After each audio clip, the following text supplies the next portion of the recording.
No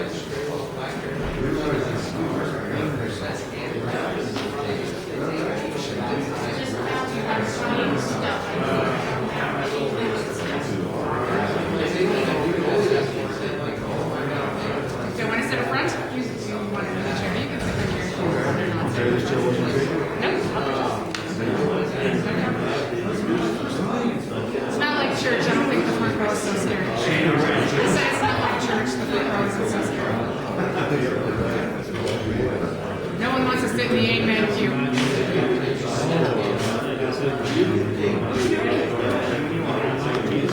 morning, everyone, and thank you for coming. This is our first, I am Iain Woessner. I am the publisher of the Times Record. I want to welcome you. Please help yourself to coffee and treats. Lorraine and John have provided us with whole bunches of yummy things over there. This is our first official Meet the Editor. We're Coffee with the Editor, I guess we're calling it, I'm sorry.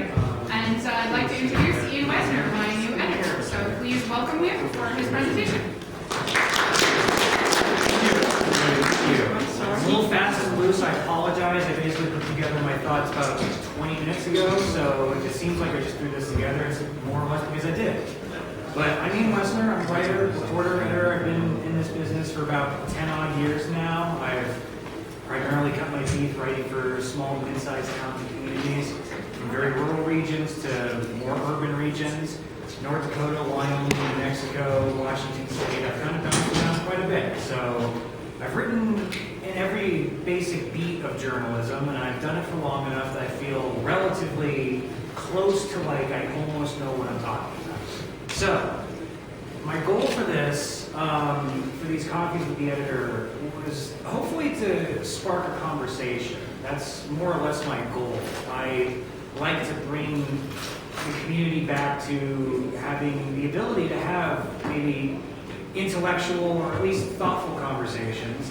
And I thought, what better way to start a dialogue than to have a long lecture? So that's what I'm going to do.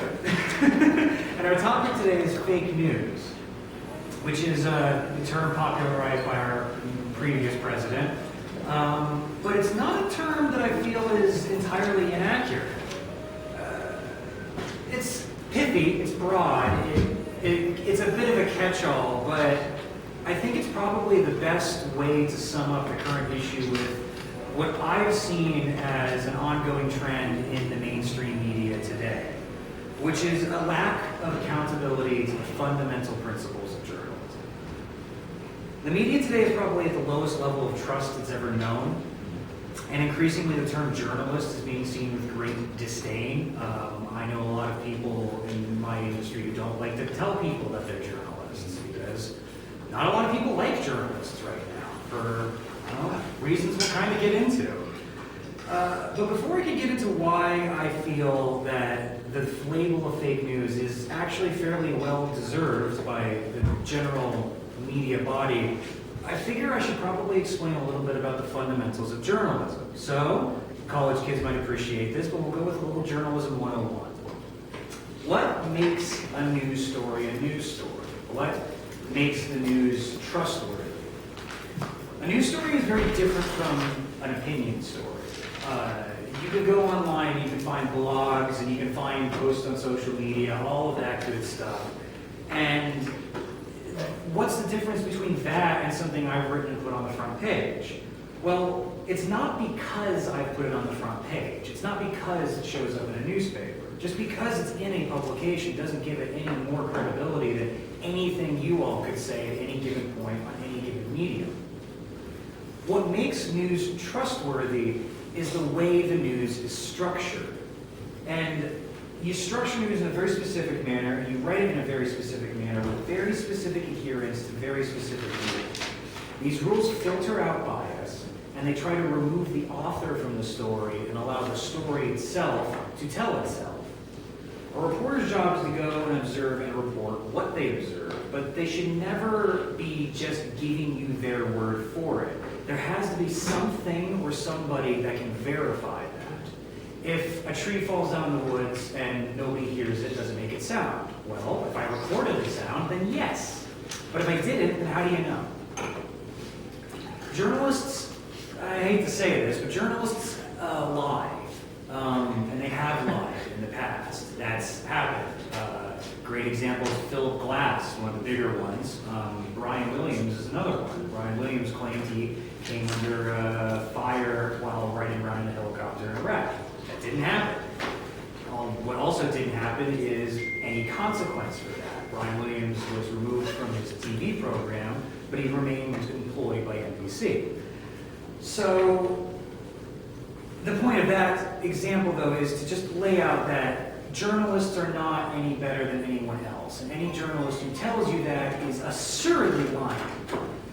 So that's the importance of sources. A news story typically has, at the bare minimum, one source, but a good news story should have two sources, because you need somebody else to verify what happened. Say, I was covering this event, and I kind of come in, and it's like, well, what happened? Well, one person might say, well, the reporter went on this massive rant about nothing at all, and I didn't understand it, and everyone was confused. And another person said, oh, the reporter made some good points, I kind of liked it. And you have two different sources with two differing opinions, but they create a more complete image of the overall event.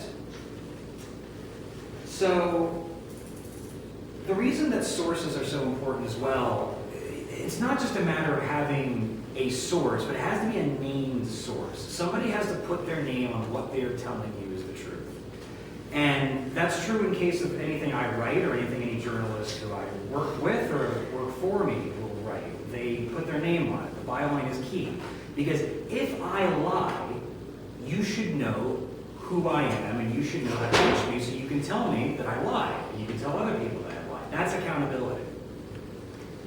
Named sources are the most clear and present method of establishing credibility in a story. If you cannot find somebody who is willing to put their name on something, if they're cagey about it, then how do you know they're telling the truth? If I'm not willing to put my neck out there, then you probably shouldn't trust what I'm saying. In this line of work, I get countless rumors that come through the newsroom, all manner of things. Everybody's got some sort of dark, sordid secret about somebody else in town that they want the newspaper to go and report on.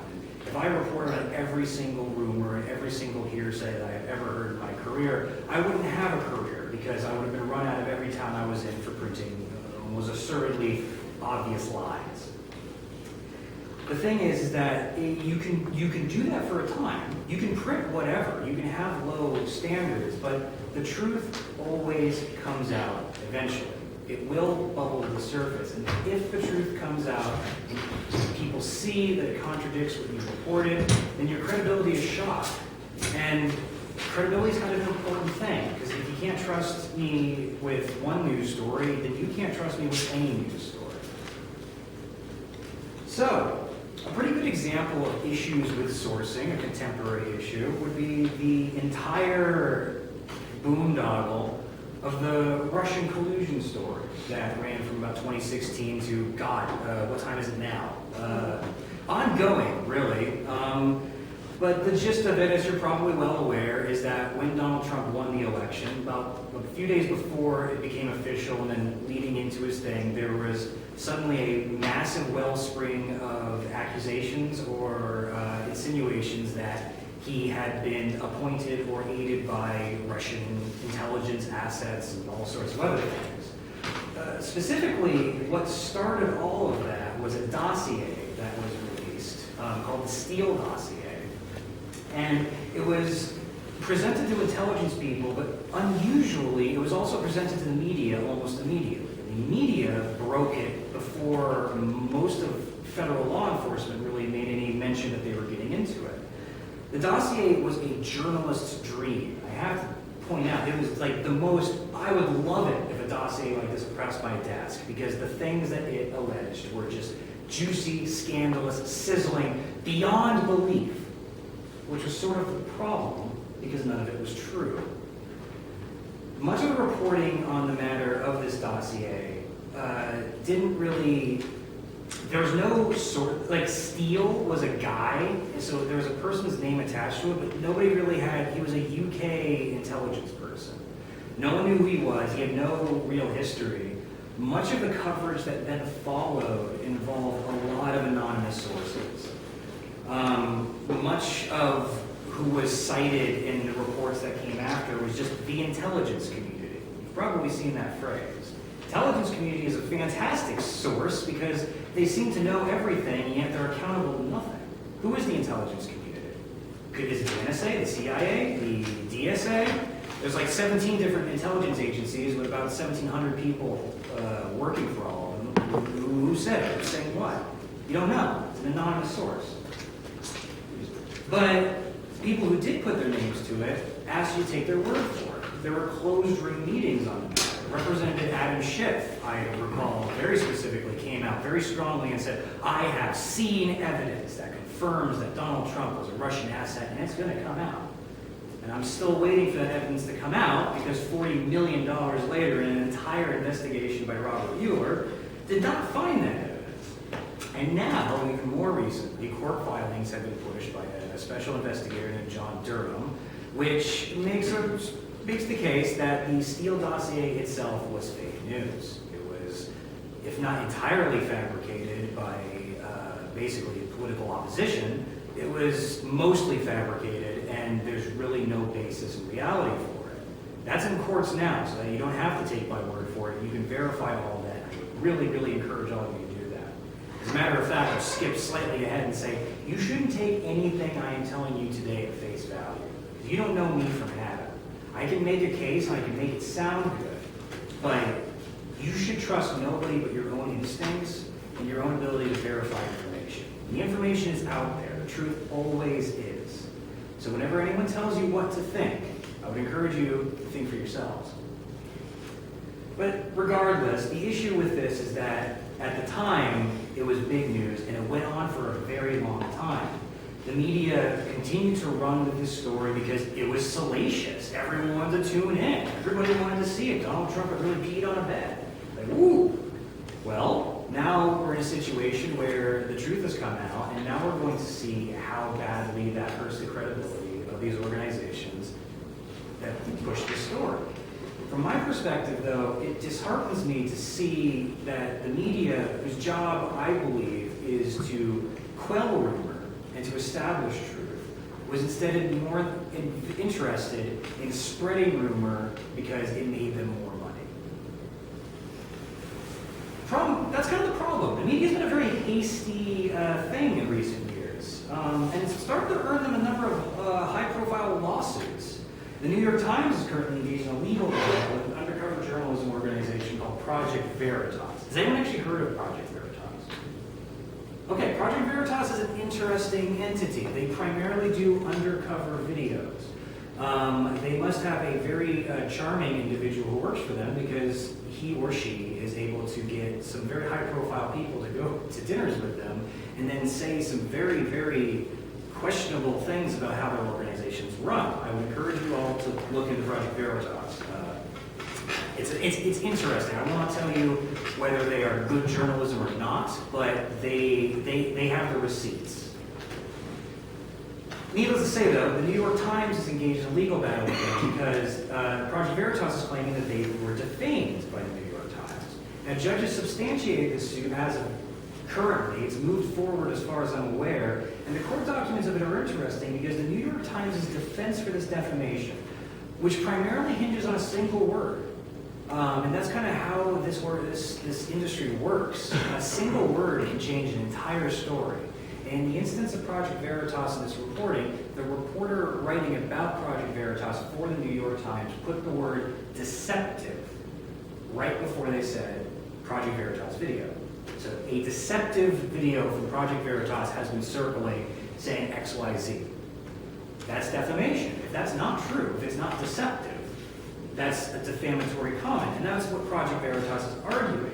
The New York Times' defense for this was that it could not be sued for libel in that instance because its journalists had merely inserted their opinion into the news story, and so no reasonable person should assume that it was fact. But the story was not run on the opinion page. It was run, if not on the front page, in the general news section. And that makes quite a lot of difference. So that actually leads me to another aspect of what I want to talk about with newspaper writing, is language. Language is pretty damn important. It's really important when it comes to written news stories. how something is said is just as important as what is being said. This is why newspaper stories tend to be written in a certain way. This way is based almost uniformly upon the Associated Press Style Guide, which used to be essentially the Bible for journalism. It was, and about 70% of it still is, a really solid resource for defining and codifying